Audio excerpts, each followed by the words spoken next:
کنیز زہرا، اور پھر آپ نے کیا وفا دکھائی. میں چاہوں گی کہ آپ جناب فضا سلام اللہ علیہ جب آپ بی بی کی کنیزگی میں تشریف لاتی ہیں تو وہاں سے آپ اس کا آغاز کریں تاکہ بعد میں پھر ہم کربلا کا حوالہ. اعوذ باللہ من الشیطان الرجیم، بسم اللہ الرحمن الرحیم. نائدہ بہت خوبصورت ٹاپک اور بہت خوبصورت لقب ہے بی بی کا، کنیزان جناب فاطمہ الزہرا.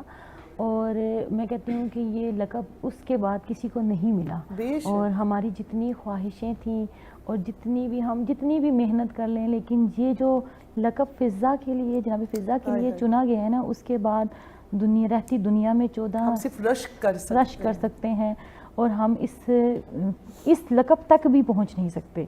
تو میں ایک بہت خوبصورت شعر سے جو ہے وہ آغاز کروں گی.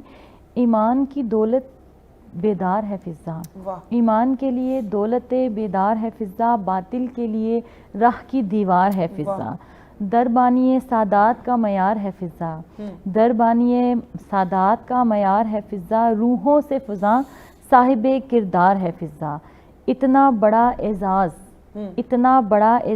کنیزی میں کہاں ہے، اتنا بڑا اعزاز کنیزی میں کہاں ہے، زہرا نے بہن کہہ دیا حسنین کی ماں ہے فضا. تو میں کہتی ہوں کہ یہ ان کو ایک جیسے نشان حیدر ہے نا، وہ ملتا ہے اعزاز میں.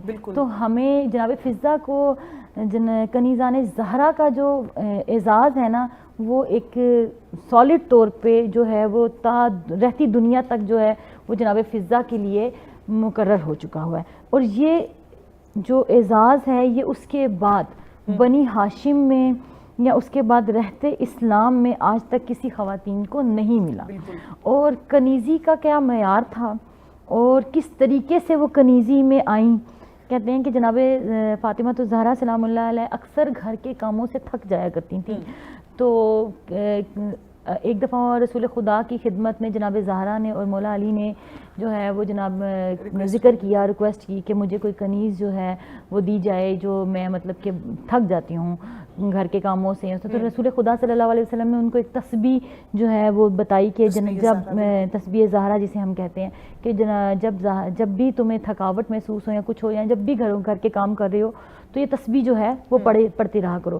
لیکن کہتے ہیں کہ پھر ایک دفعہ جنگ خیبر کے بعد جو ہے وہ جب جو بھی لونڈیاں اس میں آئی تھیں اس میں جناب فضا بھی شامل تھیں. آپ حبشہ سے تھیں، بالکل حبشہ قبیلے سے تھیں. اور حبشہ میں ایک قبیلہ تھا نوبہ قبیلہ تھا، اور حبشی نوبہ کے نام سے جو ہے وہ مشہور تھیں.